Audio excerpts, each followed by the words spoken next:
my mic was still down, so now it's a hello. And then I think, Adam, now you say hello. Hi!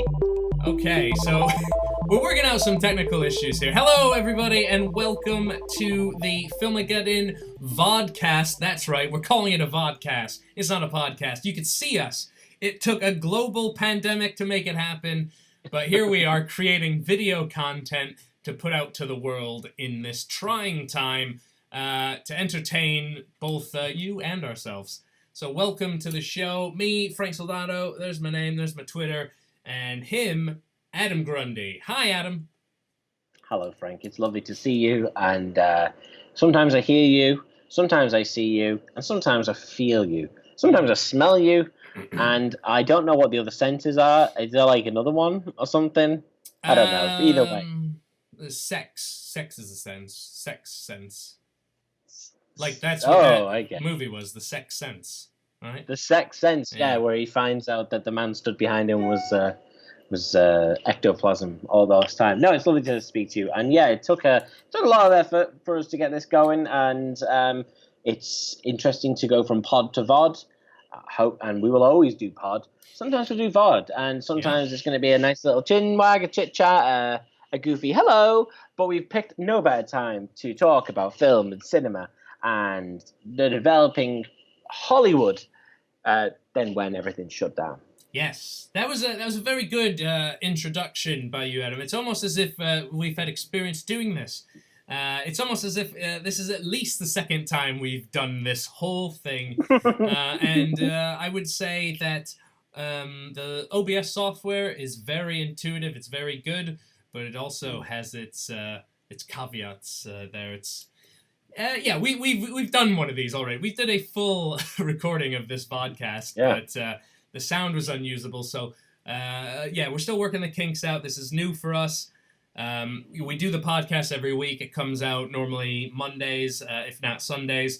And what we thought we wanted to do now is, because, there's self-isolation, everyone's stuck doing nothing, this is something for us to do to keep us entertained, but like we said, also to hopefully keep people who like the podcast, who like the quiz, entertained as well.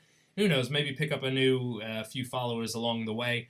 But that's not what it's about. It's about getting our creative juices flowing and just giving, people at home a bit more of an insight of us, I guess, because it's less of a scripted, formatted thing than, say, the podcast is, although we do have sort of a way we're running through things, and more of just us chatting, really. And you get to see our beautiful visages.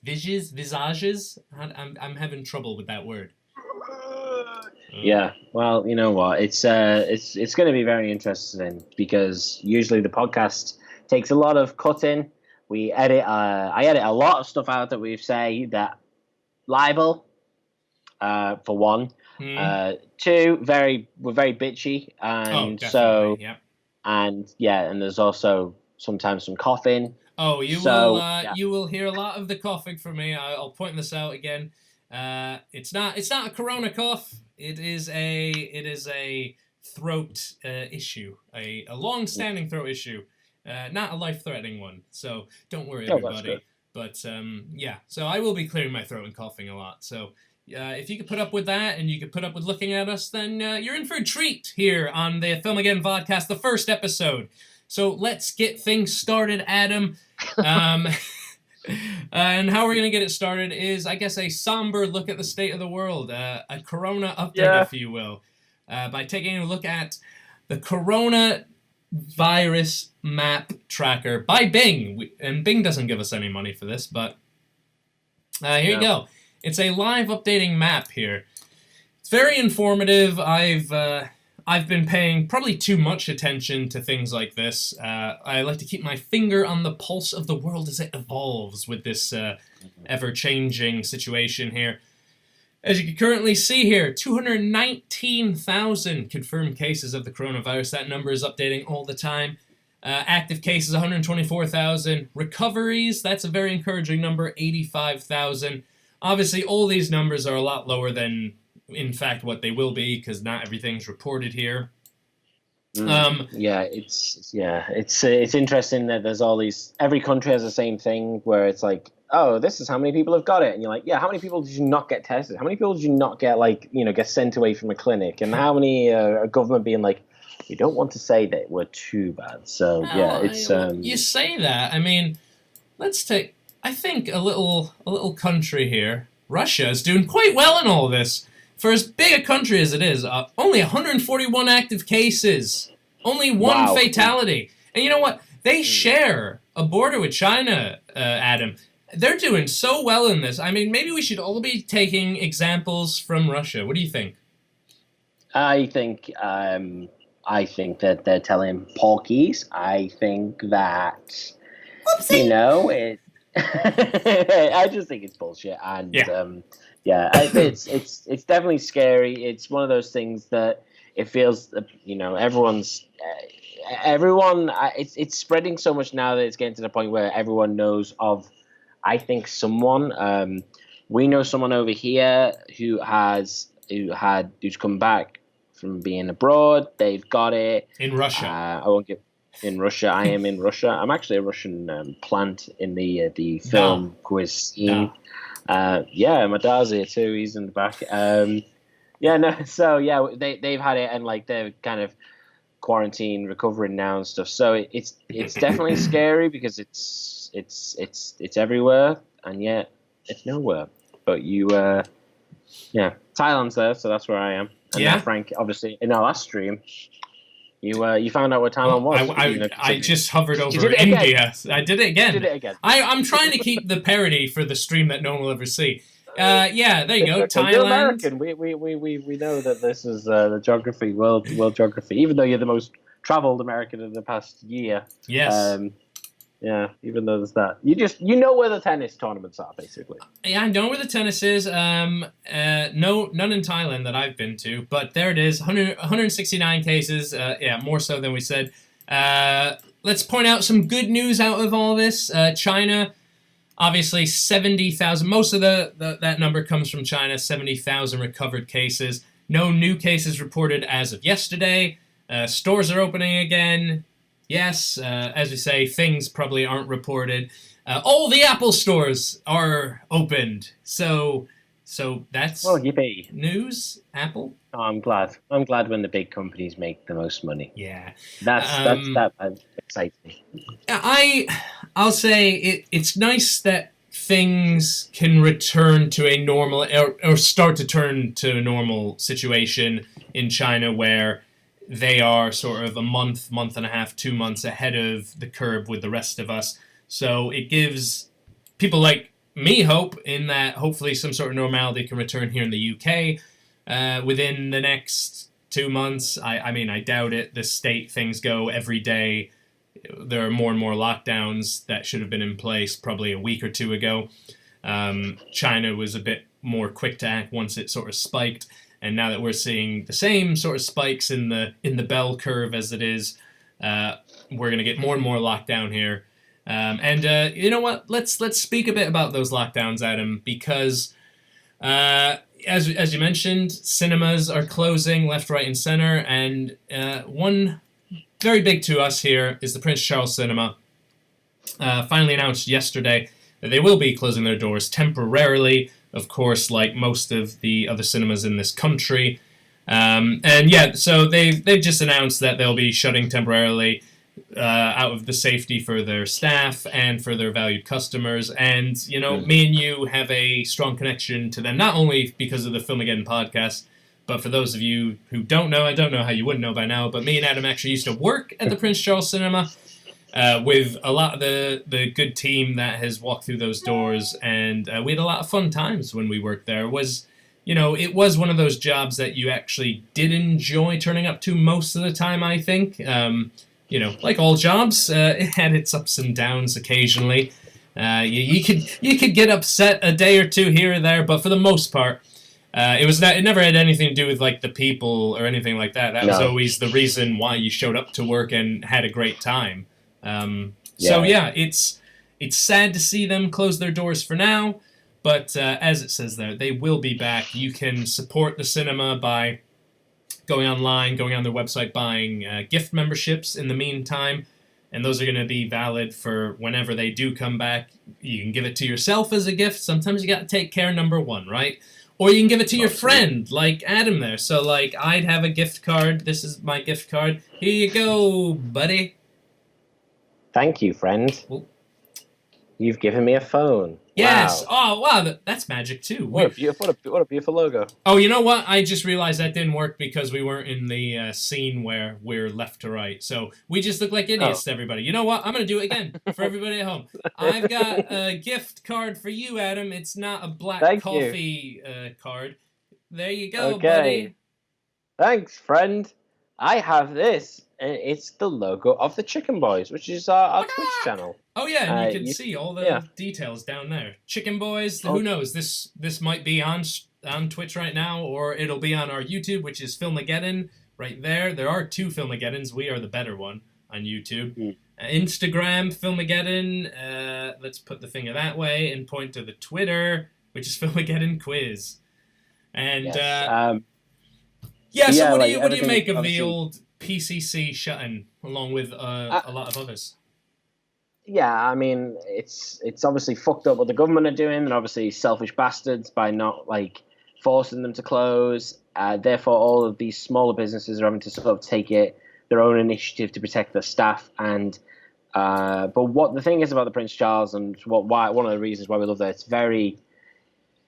there's not a lot of people who work. Like there's a fair amount of people who work there, but to get from like the bottom, you can just be working there and just go and speak to the boss, and it's very receptive to ideas and to the film community as well. And in a time like this, you realize like how important such a building is to people. We've done the quiz there for now a fair few years. We've done screenings there. We've worked there, and we've known like regulars who go in, and it's to take a building like that away to people. It's kind of it shows you how important it is, and even just for like people's. I am a bit worried for like people's like mental well-being, like being trapped at home. A lot of people aren't used to like working from home a lot. People who are working in the front line of cinemas aren't getting a lot of money anyway. So I know that like some cinemas are going to be covering like the cost of the staff, but a lot of places will just be like, yeah, going to have to sit it out because they don't have a lot of money and they're not getting payout from the insurance and stuff. So I don't know if that to do with the Prince Charles. But what I do know from the Prince Charles is that they're very employee first people, and it's very sad because there's there are good people who work there, a lot of good people who work there, and if you've got, it's hard to say that like, hey, just go and buy a membership, because for me, 50 quid in my pocket is like, I might need that 50 quid, but maybe some people have not got, maybe some people have got more like fucking expendable income. I mean, and if they have, support people like that and support institutions like that, because hopefully when everything's, the dust is settled and you come back and stuff, it'll be good to get back into these places. And even just watching movies at home is fun to a degree. I love going to fucking cinema. I love getting my little sweets, and I love getting my fucking popcorn, which is like stale as shit as always. all popcorn from a cinema, unless like maybe like 2 places in the world, is actually quite nice. But I just love the experience of going there. So it's sad when it's taken away, and I hope that hope they come back. Obviously. Yeah, and it was nice to see so many people positively reply to their post yesterday online. A lot of big people, obviously. Edgar Wright wrote a massive article for Empire talking about the love of cinemas and how we need to support them. Empire themselves showed support. Lots of people upset, but understandably upset, and they understand the situation. It's not safe for people to go out there in the cinema and sit together. I mean, some cinemas were trying to like limit the sales to keep social distancing, but like it's just not safe, right? London, it's spreading more quickly than everywhere else in this country. The populace is much more closer together. I mean, you see pictures of like the Tube and stuff still super crowded, and it's just like people. It's tough because people need to work. It's a very rough time for a lot of us, and those who are still fortunate enough to have jobs to go into at the minute are forced to be shoved in there like elbow to elbow with people who might be sick. Like, I went to the bank yesterday, and I'm one to talk because I am coughing all the time, so I do get the stray look here or there, and I do have to try to assure people it's not until it is, of course. But I'm sitting in the bank, and then somebody comes in behind me, looking rough. Like, they had a face mask, but the mask was down. They looked really sweaty, and I was just like, oh. I took like as much of a step forward as I could to distance myself, and I'm like, if they cough right now, I will freak out. Yeah. And like that's the another issue here is like everyone's like wants to point fingers at everybody else, like, oh, if that person gets me sick to the... But like, yeah, so what it boils down to is this is the safest way to go about it, and even though the government hasn't made it official, it's nice that they've jumped in, and like as rough and as tough as it is for them to do it, to take the nice, safe action here. And I'm sure the government will be stepping in here within a matter of days, if not by next week, saying that these places officially have to be shut now. And hopefully... I don't think they will. Really? You don't think they will? No, I think Boris Johnson and all of the Tory gobshites are in the fucking hands and the fucking pockets of the insurance brokers, and as long as they can keep their premiums, then they'll be fine. I hate them all, and I think every about 9 o'clock every night I just sit there and I read more and more, and I'm just like, I'm so close to just being like, go kill yourselves to every single Tory I could like message. But I mean, it's pretty straightforward on your Twitter. No, that's a censored version, believe me. It's a censored version. I hate them all, and they're all in it for themselves. So it's doubly heartbreaking when you see the fallout that it's causing for like independent businesses like the Prince Charles, which is just a one example of a million other industries.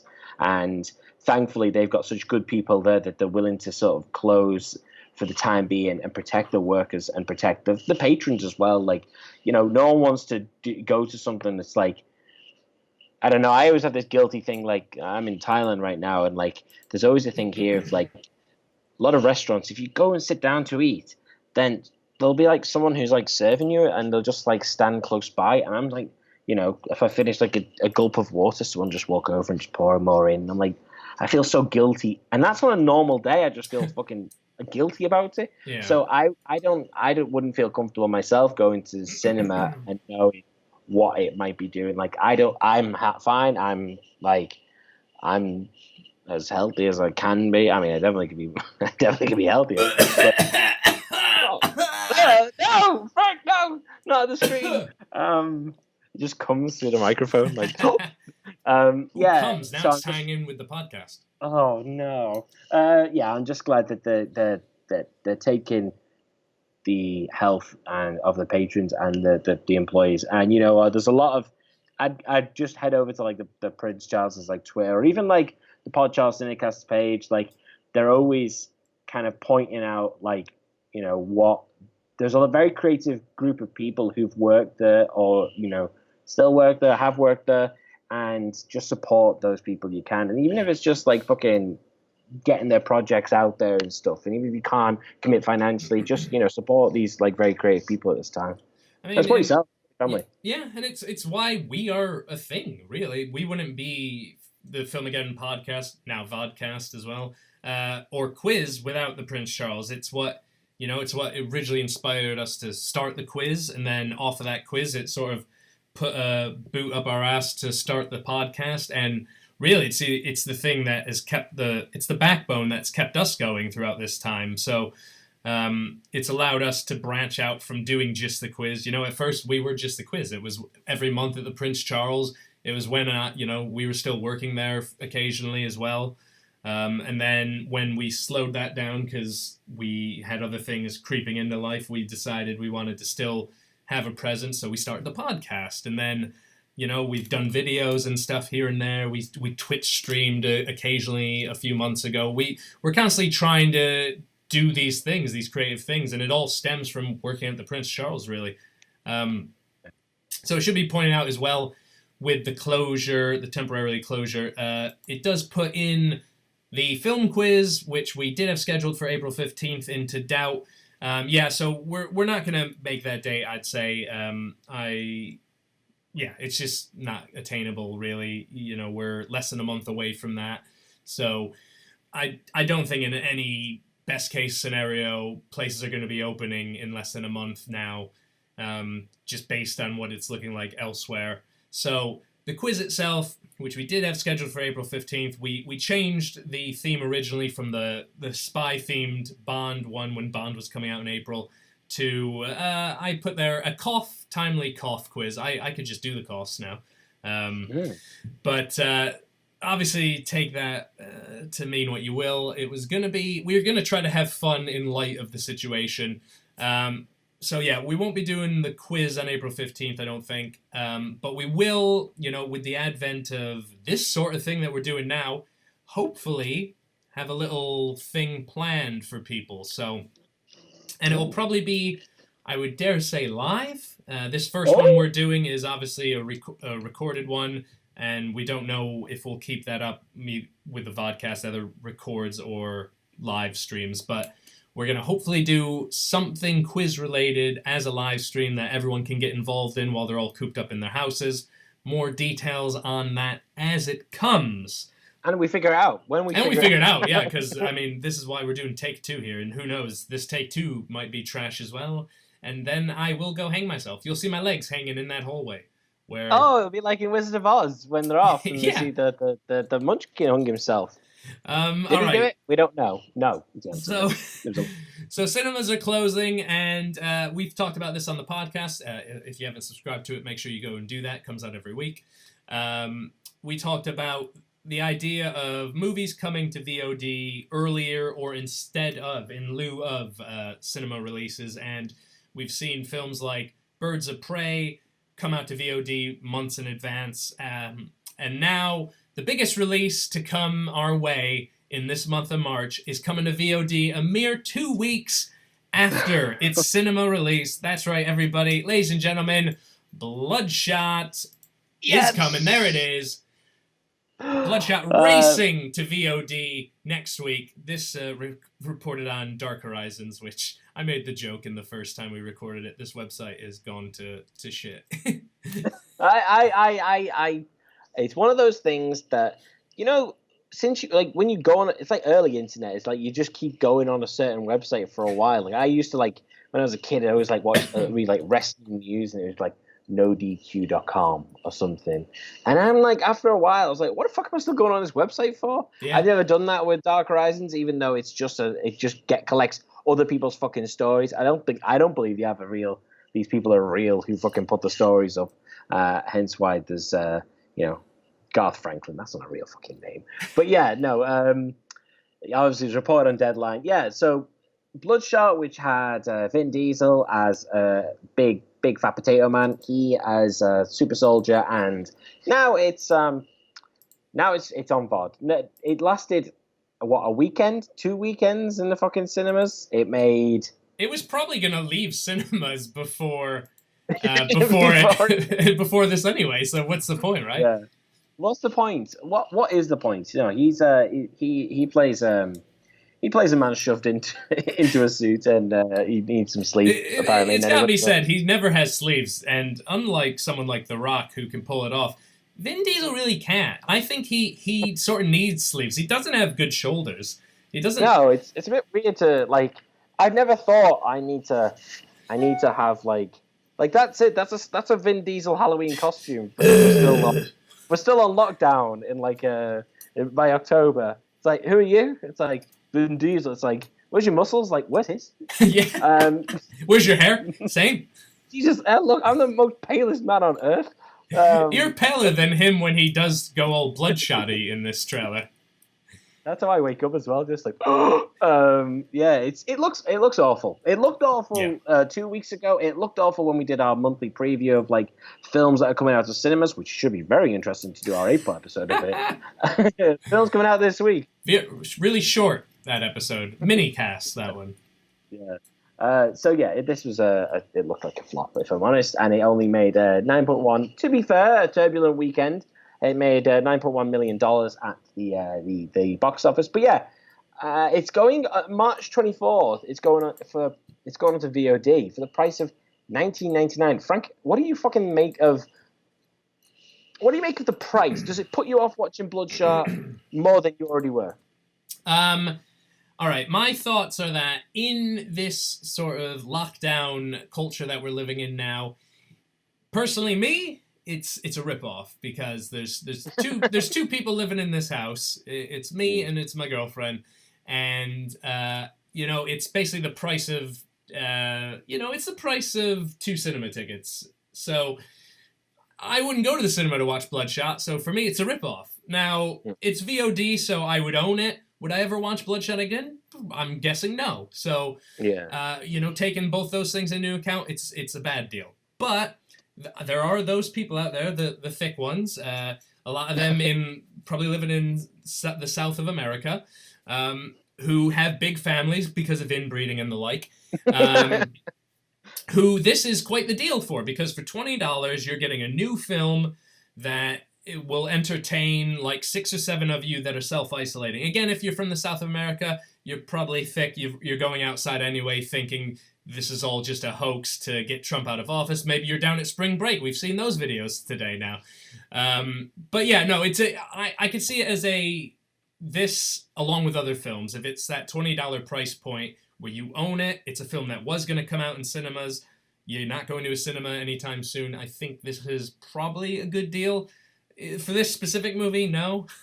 But I think, if anything, this will help Bloodshot's bottom line at the end of the day. I think it might make more money this way. Like, everyone that was going to see it in cinemas fucking saw it that first week, I think. Like, 9.1 million. That was it. That's what you're topping out at. Now, you're getting those people that normally would have waited till weeks 2, 3, or 4 to see this film, who are going to be forced to, if they want to see it, buy it for $20. And that's more than they would have paid. Like, yes, you're going to get less return overall because a household doesn't equal 1 seat at the cinema. But I think for smaller movies like this, like, obviously the blockbusters are just avoiding that. Like, Black Widow has been delayed. Bond, delayed. They're not going to go to VOD because they know when they do go to cinemas, they're going to make close to $1 billion. Something like Bloodshot or a smaller scale film, like a $20 million budget film that's coming out, I think this will give them a very similar sort of bottom line than they would have had coming out in cinemas anyway. Yeah, I do worry that the distributors might end up going, why the fuck are we doing, like, why aren't we just releasing in cinema and at home if the technology exists for that? I hope that isn't the case, because it does mean that, like, repertory cinema, like Prince Charles, who get the rights to show films, who are already being, like, stressed enough with, like, say, like Disney and Fox merging, or sorry, not merging, but like Disney buying 20th Century Fox, meaning that, like, Fox's library is now under control of Disney, and you know how arsey that fucking Disney are with that stupid the Disney Vault, and, like, you can only have, like, if they decide, no, we're not, you can't have Alien, then you can't have Alien. And it's, in the past it would have been, no, you can't have The Lion King, so then you could just go to somebody else who's like, oh no, we would like you to show our films.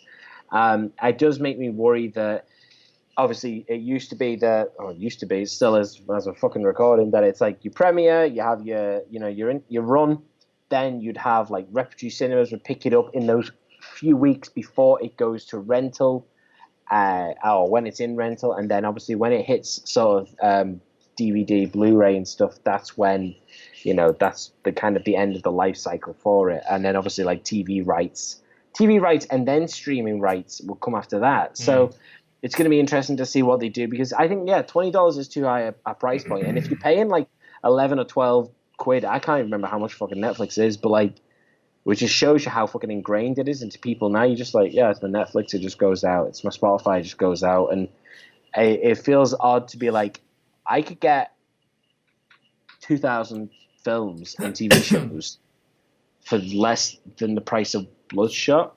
Now, am I going to get, like, when someone gets, it's like digital's great and everything, but there's still a fucking growing, like, DVD market, Blu-ray market, Steelbook market and stuff. So when, like, Birds of Prey comes out, a lot of people maybe didn't go to the cinema to see it. I think you should have, but the reports from a few weeks ago was like Birds of Prey is going to be saved when it hits VOD, because a lot of people are going to pick it up. A lot of people are going to buy the DVD and stuff of it. So it'll be interesting to see what it does now that it skips the rental bit and it goes straight to VOD. And it's going to be interesting. Interesting could mean a car crash, but. Do you think something like Birds of Prey, who is, I guess, nearing the end of its run in cinemas, and then obviously after the film would leave cinemas, you'd have that I mean, this goes for multiple films, I guess.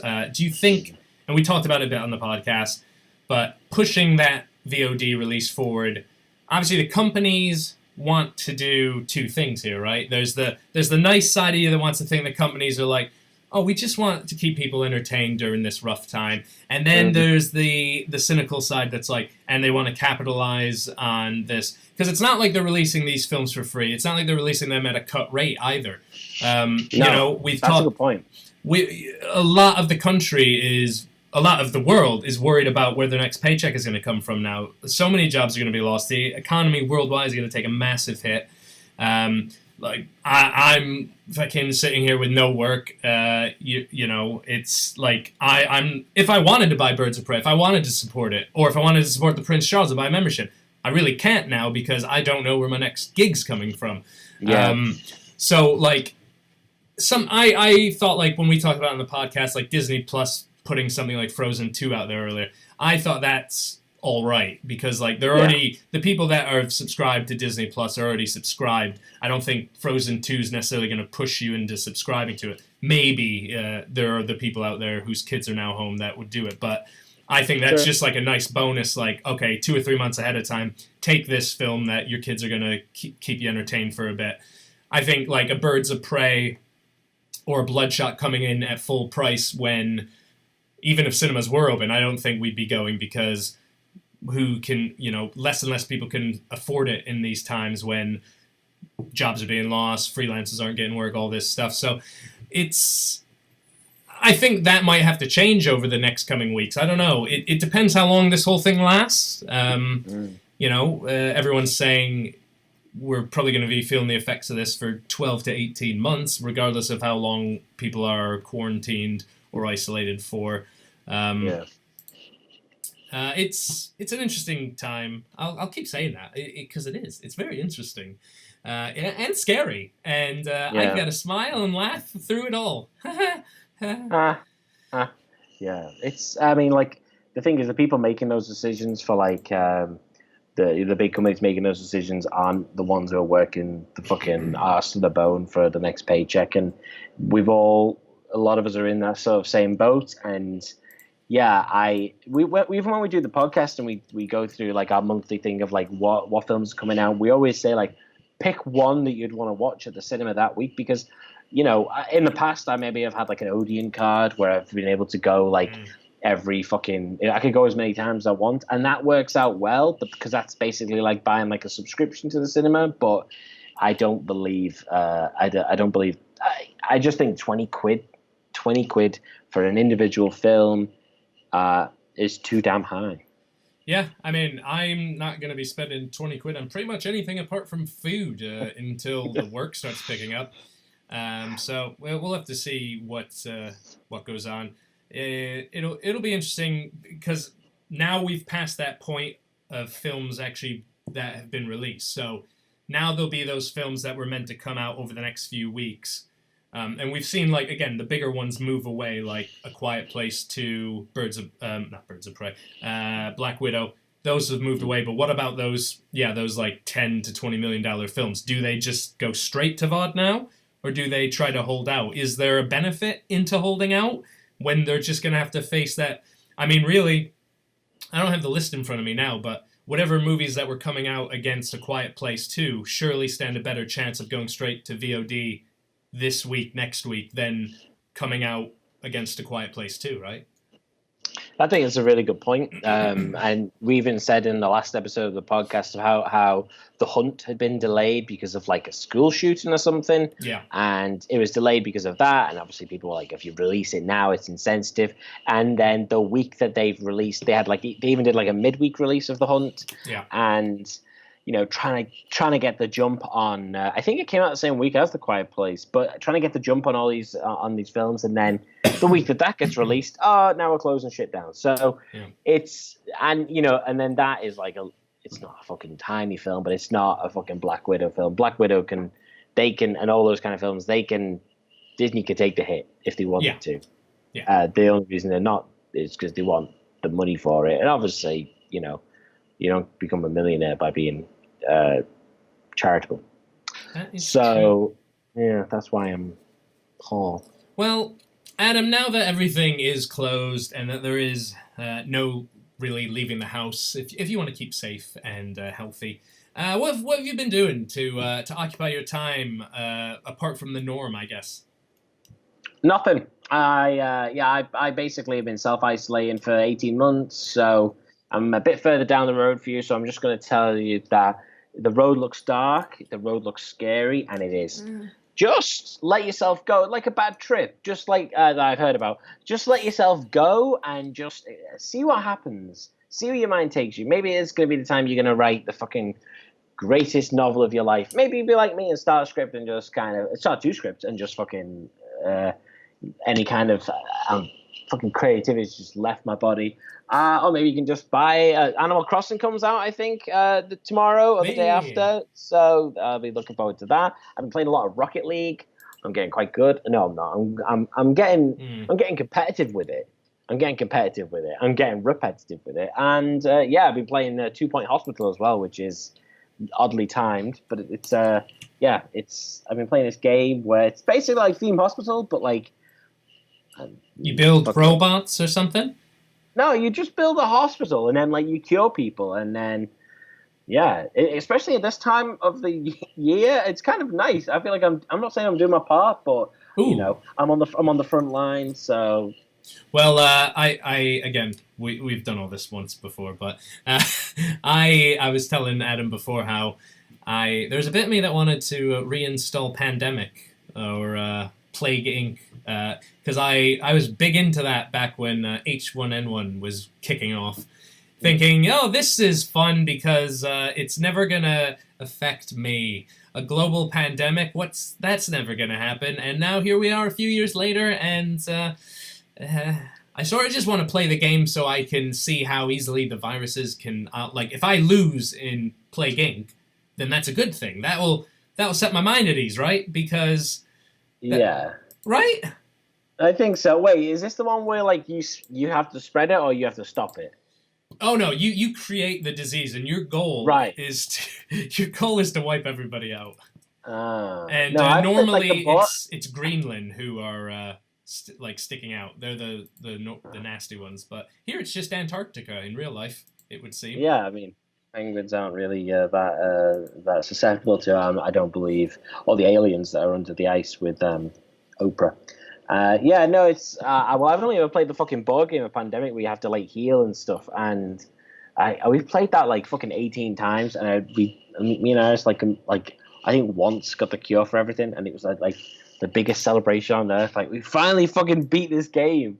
But I wouldn't be playing that. I think that's PTSD if you start playing that now, dude. I mean, look at this thing. Look, you create it, you can mutate it. Yeah, I don't like this. I don't like it. It's just even the trailer is scary. But we keep busy with what we can. I'm not gonna download it. Plus, I went to the Apple store and it's still like full price. It's like £5 in there.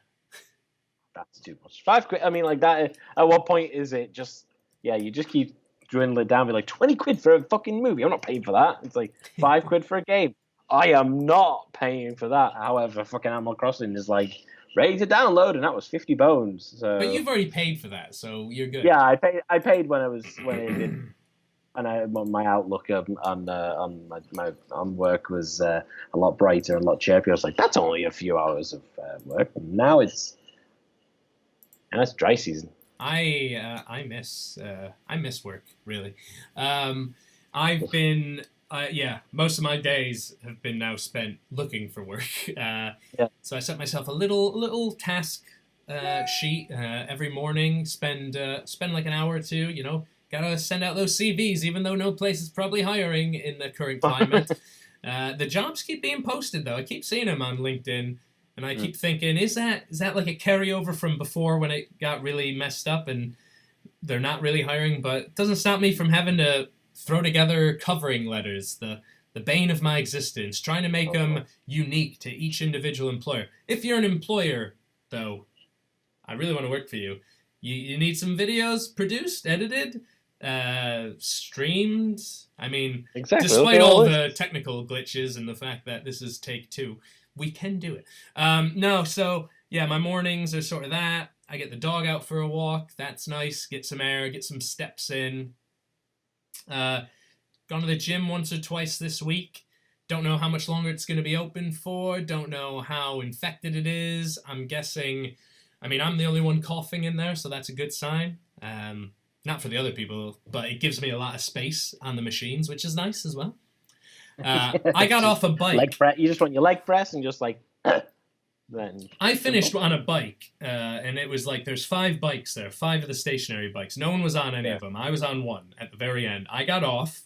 I'd finished my time. I was going to go get the paper towel and spray, and I turned around and there was already like an old guy wiping it down. And I'm like, why is he wiping it down because he saw me cough a few times? Because there was no one on the other bikes. He could have went to one of the other bikes. So why choose that bike where someone was just using?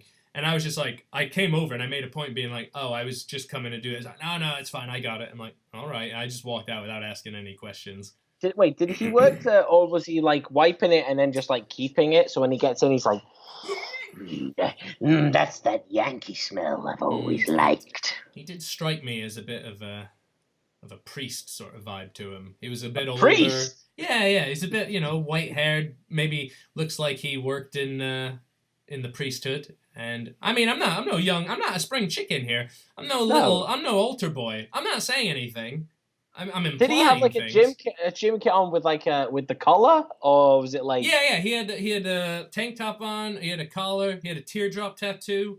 So it was painting a pretty vivid image of this guy who might. Yeah, maybe he was sniffing my sweat, trying to catch what I got. He's watching you right now. And what I got is a fever, not a real fever, but the fever for entertaining the people. Besides that, I don't know, playing some video games in the evening, so sort of the daily spiel from Boris comes on at 5. We watch that, as you would, because it feels like wartime. So we get all the updates, get upset about them when it's finished. Why didn't they say this? Why didn't they say that? Where's the renters' help? Blah, blah, blah, blah, blah. And then that finishes, and then the rest of the night try to sort of just separate from all the corona stuff, because it's basically there from when you wake up to when you go to bed. And I always spend the first few hours really almost like mini panic attacks, like no work, great, I'll apply for these jobs, read the news, great, that looks terrible, blah, blah, blah, blah. And so in the evenings, it's like put on a show, put on a movie, put on a game.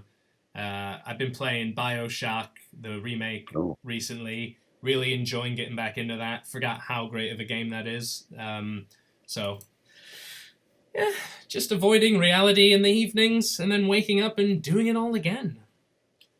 Yeah, it's definitely, it's not a good feeling when there is like anxiety hanging over you, and like, I've had like earlier, I won't say what it was, but like earlier this year I had like a very big sort of anxiety kind of, I didn't know it was like an anxiety attack because I've never really had it. I've never had that kind of thing before, but it was over something, and when it feels like everything's just piling up on you. And the worst thing is that like at least when that kind of, after that had gone on and after I'd feeling so down, I could just like, let's go to cinema, or I'll just go. I mean, you shouldn't be drinking on that, but I can still go for like a few beers and whatever, and like, we can go for something to eat. And now people are going to be obviously seeing all this stuff and then not having kind of any outlet. So I just think, just try and keep yourself busy. And video games are a fucking good way of doing it, and movies too. Yeah. But like, I have to wait ages now for the next episode of Riverdale, which is gonna kill me. I'm glad someone's upset about it, I guess. Well, that's a good place as any to wrap up this second recording of this first episode. But that's the yeah, the point, I guess, to get out to everybody, and we're not the first or the last, try to keep busy. You know, a lot of people are, self-isolating, and then you've got the naughty boys out there who are running amok still. Hopefully more, as strict of policies as they need to bring in place are brought into place for wherever you are. And hopefully, the good times will come soon. Like I said, China's a good place to look. It's getting better sort of 2 months after the start of it.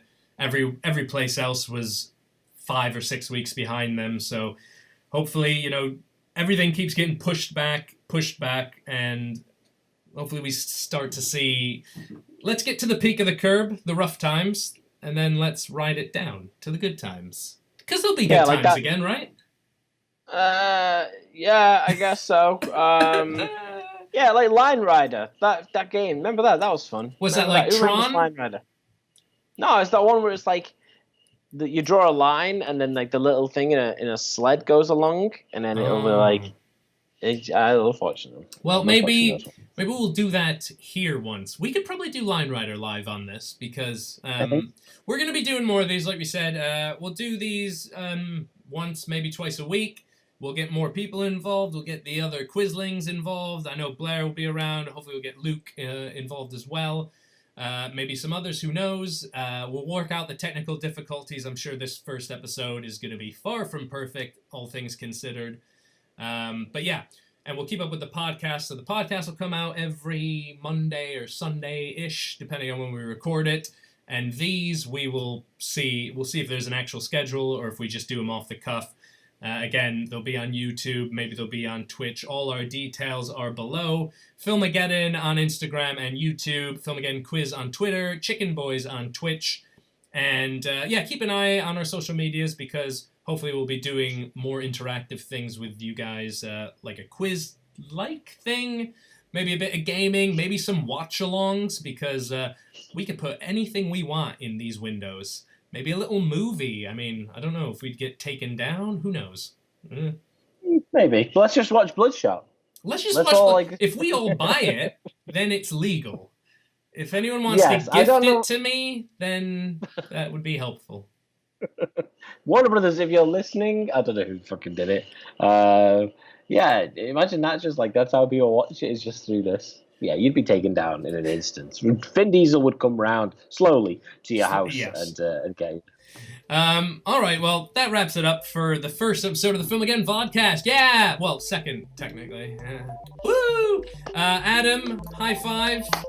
Good up here. Which way am I going? You're going that way, and... Woo!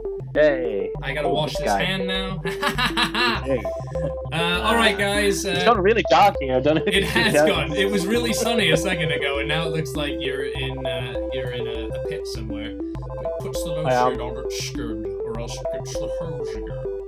That's a movie quote. We're sort of a movie thing. All right, everybody. Stay safe, stay clean, stay healthy. Wash your hands.